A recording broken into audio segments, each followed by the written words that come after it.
We could talk about Portland's homeless crisis every single day for weeks, and there would still be stories left to tell. It feels like a story we've told many times, a large homeless camp in a residential area. That's our reality right now. The only hope?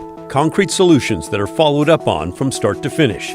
People are sick of hearing this. Identified as being urgent issues. There's a sense of urgency to this. Take a moment to address the urgent crisis on our streets. The community is demanding urgency. Well, they end up seeing little to no results.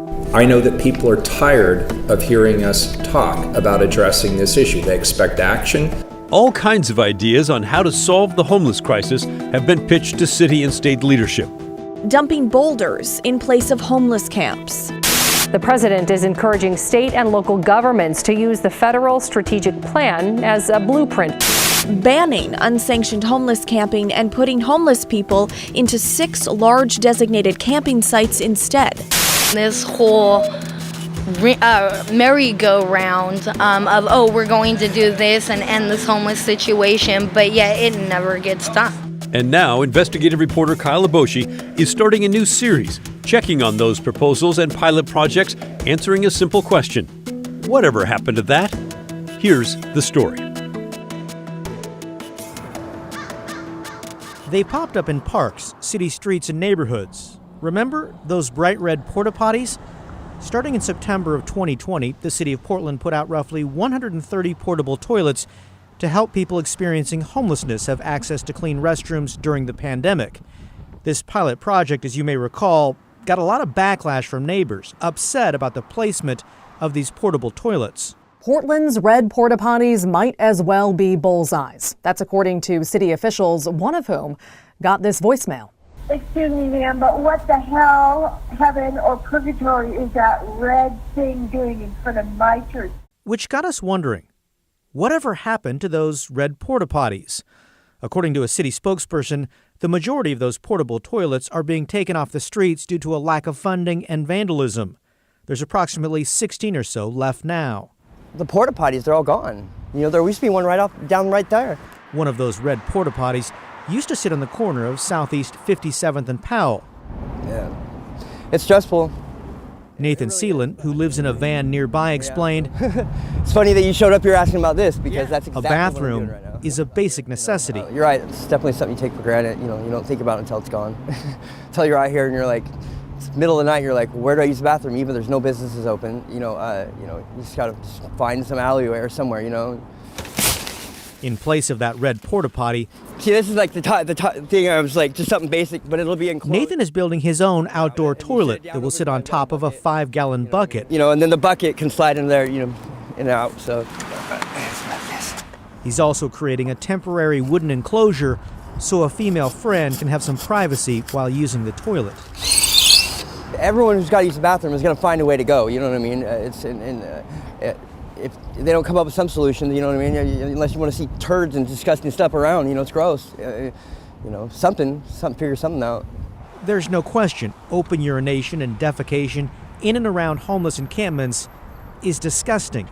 It poses a risk to public health and the environment. The porta pots is very, very, very, very important out here. We really need them out here. Yeah. And think about it.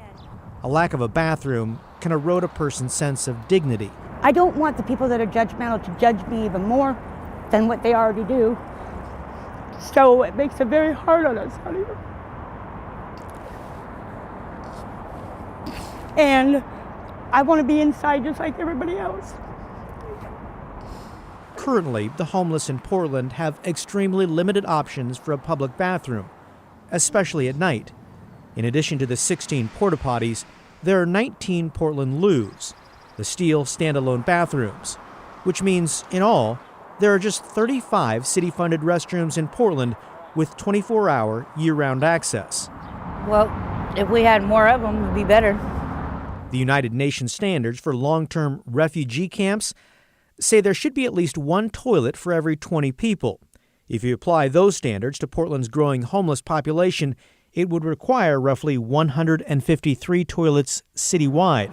Those living on the street recognize that's unlikely, but they would appreciate some more options. You know, where do you go? You know, I mean, businesses don't want, you know, unless you're a customer. The city says moving forward, it plans to have a total of 20 to 25 portable toilets. That's nowhere near the original pilot project, which placed nearly 130 bright red porta-potties across the city. Dignity is one thing I'd love to keep, you know. Kyle's with me now, and so interesting to see, because whatever happened to all those red porta-potties? Right. And when you talk about them being vandalized, I imagine people are lighting them on fire? All kinds of problems, really. Fires, vandalism, graffiti, you name it. They say basically every porta-potty they put out there suffered some kind of damage. Total cost they anticipated was about $75,000 a month to deploy all these porta-potties, maintain them, etc. A lot of that money came from COVID relief funds, federal funds. Now that money is gone, and so they say they don't have the money and also the vandalism. As a result, they're pulling back. And you can see that it is a need. I mean, it's a basic human need, sure, and it's a need for our public spaces. Right. So what comes next? Well, they're struggling like a lot of other big cities, what to do with the homeless and toilets and bathrooms, honestly.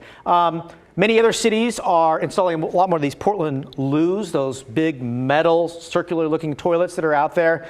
Portland has a number of them already. Also the porta potties, do we want to have more of them out there? As you heard in the story there, the city of Portland is looking a little more than a couple dozen.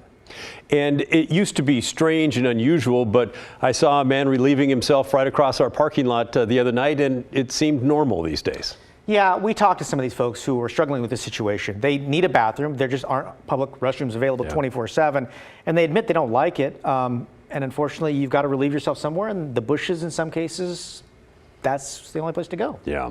Well, thanks for the follow-up, and I'm excited about this series that you're launching. Yeah, we're looking at proposals and projects, big and small, that you've heard or read about by city leaders or nonprofits, what we can do to address the homeless crisis. We want to hear from folks. Remember when and whatever happened? So those are the kind of ideas, and we'd love to hear from folks. That's the way we say it in the newsroom. Hey, whatever happened to that one thing? All right, folks, so we know you have lots of great ideas. If you have ideas for Kyle's series, please email us. The email address is thestory@kgw.com, or feel free to call and leave a voicemail, 503-226-5090. We don't want to know whether you like this idea, because we know that you do. We want to know, what idea do you have that he should be looking into?